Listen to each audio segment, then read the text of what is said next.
EPL 3라운드까지 진행된 시점에서 2연승 후 1패를 한 팀과 2연패 후 1승을 한 팀이 만났습니다. 바로 토트넘과 웨스트햄입니다. 꺾인 기세를 반등시키느냐, 다잡은 기세로 치고 나가느냐의 싸움이 웨스트햄의 홈 경기장에서 벌어집니다. 선발 라인업을 예상해보고 이를 바탕으로 어떤 플레이가 펼쳐질지 가설을 세워보겠습니다. 먼저 토트넘의 예상 라인업입니다.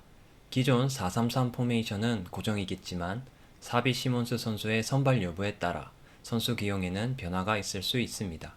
사비 시몬스 선수가 선발이 된다면 사르가 대체될 것 같습니다. 사르의 왕성한 체력과 기동력이 팀에 도움이 되지만 현 시점 토트넘에게 가장 필요한 것은 플레이메이킹 능력이기 때문입니다. 또한 시몬스 선수로 인해 플레이메이킹 능력이 보강이 된다면 왼쪽 윙어 자리에는 존슨이 나올 것이라 예상합니다. 존슨의 빌드업 능력이 참담하지만 박스 안에서의 능력을 무시할 수 없고 시몬스의 패스를 받을 수 있는 침투하는 선수가 필요합니다. 침투하는 능력에서는 오도베르보다는 존슨이 경쟁력 있다고 생각합니다.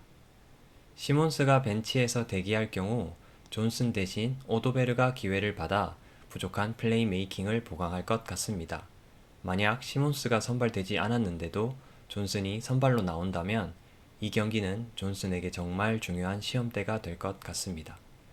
본머스전과 같은 경기력이 나온다면 앞으로 기회를 받는 횟수가 많이 줄어들 수 있습니다. 시몬스 선수가 A매치 기간과 겹쳐서 클럽팀 훈련을 많이 소화하지 못했을 텐데 토마스 프랭크 감독의 선택이 궁금합니다. 물론 센터 포워드 자리도 빼먹을 순 없습니다. 무하니 선수가 이적시장 막바지에 임대 이적으로 토트넘 소속이 됐습니다. 개인적으로는 히샬리손과 무하니 선수 두 선수의 경기에 미치는 영향력이 크게 차이가 난다고 생각하지 않습니다.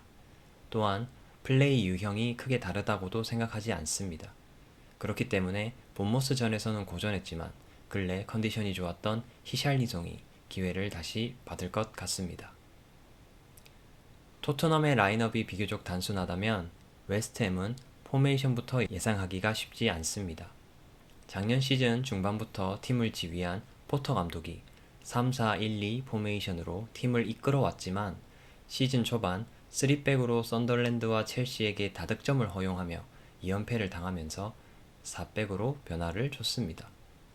이 변화가 노팅엄을 상대로 3-0 승리를 만들어내면서 포터 감독의 속내가 복잡해질 것 같습니다.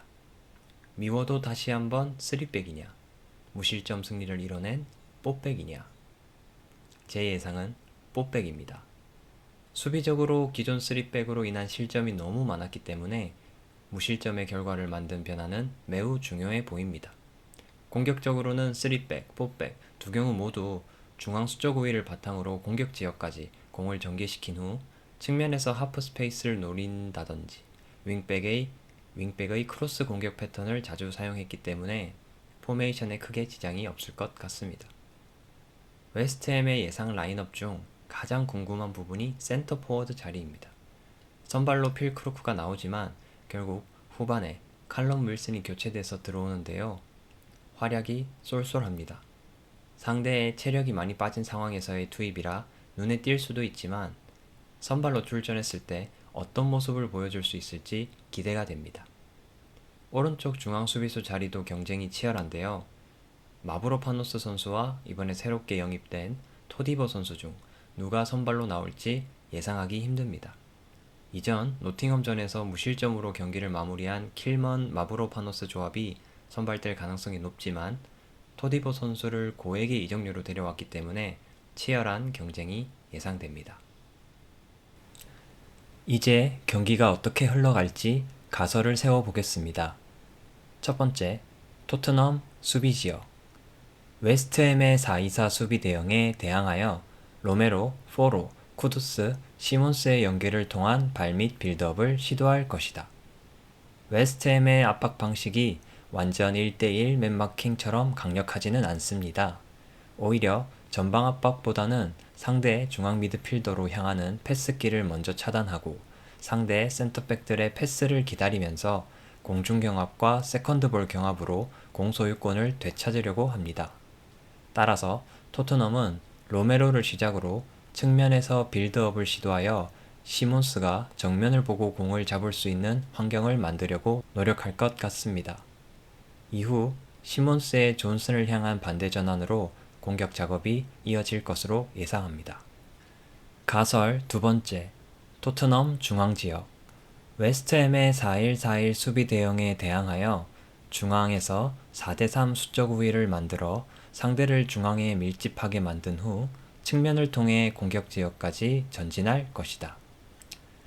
스펜스를 공격 라인으로 올리고 존슨을 중앙으로 들어오게 하여 3-2-2-3 대형을 형성하여 상대 3명의 중앙 미드필더를 상대로 4대3 수적 우위를 만들고 이로 인해 상대가 중앙에 뭉치면 측면을 통해 드리블 전진 또는 하프 스페이스 공략으로 공격 지역까지 전진할 것 같습니다. 웨스트햄의 수비 대형이 정비되기 전 측면에서 상대를 빠르게 흔들고 박스 안으로 침투하는 윙어 또는 컷백 자리로 뛰어들어오는 중앙 미드필더에 의해 득점이 만들어질 것 같습니다. 가설 세 번째, 토트넘 공격지역.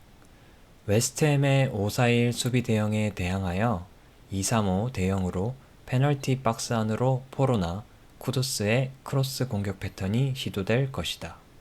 웨스트햄의 수비 대형이 정비가 된 후에는 좀처럼 뚫기가 어렵습니다. 오히려 토트넘이 강력한 역습 기회를 상대에게 제공하여 실점할 가능성이 있습니다. 세컨드 볼 싸움이 매우 중요합니다. 가설 네 번째, 웨스트햄 수비 지역. 토트넘의 강력한 전방 압박에 필 크루크를 향한 골키퍼의 롱패스가 시도될 것이다. 웨스트햄과 달리 토트넘은 강력한 전방 압박으로 상대의 발밑 빌드업을 저지하고 공중볼 경합을 유도할 것입니다. 웨스트햄은 페르난데스를 중앙으로 이동시켜 4-2-2-2 대형으로 중앙에 많은 인원을 투입한 후 수적 우위를 바탕으로 공중볼 경합을 준비할 겁니다. 필 크루크가 버텨주고 파케타에게 공이 흘러간다면 보웬을 통한 강력한 공격 기회를 얻을 수 있습니다. 가설 다섯 번째, 웨스트햄 중앙지역. 토트넘의 4-4-2 수비 대형에 대항하여 중앙에서 4대3 수적 우위를 만들고 이를 바탕으로 중앙을 통해 빌드업하려고 시도할 것이다. 중앙 미드필더 소우체크 또는 워드 프라우스를 중앙 수비수 사이로 내리고 양쪽 풀백을 올립니다.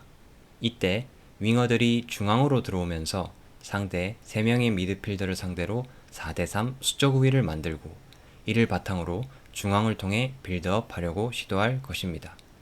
또는 디우프의 전진과 페르난데스의 중앙이동만 이루어지면서 중앙에서 수적 우위를 만들고 보웬은 우측 터치라인에 위치하여 상대의 뒷공간을 호시탐탐 노릴 것이고 필 크루크는 중앙 빌드업에 관여하여 동료 중 한 명이 정면을 보고 패스를 받게 만드는데 일조할 수 있습니다. 이 빌드업 과정에서 토트넘이 압박을 통해 볼을 빼앗느냐 혹은 웨스트햄이 빌드업에 성공하느냐에 따라 득점이 나올 확률이 높다고 생각합니다. 언제나 그렇듯이 중앙 지역에서의 전환 상황이 양 팀 모두에게 매우 치명적일 것입니다. 가설 여섯 번째, 웨스트햄 공격 지역. 토트넘의 4-4-2 수비 대형에 대항하여 보웬을 이용하여 하프 스페이스를 공략할 것이다. 파케타가 동료 중앙 미드필더와 로테이션으로 중앙 라인에서 하프 스페이스를 침투하는 동료에게 패스를 시도할 것입니다. 우측면에서는 보웬을 이용한 하프 스페이스 공략을, 좌측면에서는 디우프의 크로스 공격이 주를 이룰 것 같습니다. 예상을 하다 보면 끝이 없습니다. 두 팀 모두 상대의 약점을 철저히 분석한 끝에 자신들의 승리 전략을 준비할 텐데요. 기존과는 다른 유연한 선택이 상대의 숨통을 조일 수 있지만 준비가 미흡한 플레이로 자신의 발등을 찍을 수도 있습니다. 여러분은 어떻게 예상하시나요? 제가 가장 궁금한 것은 아무래도 시몬스의 위치가 될 것 같습니다.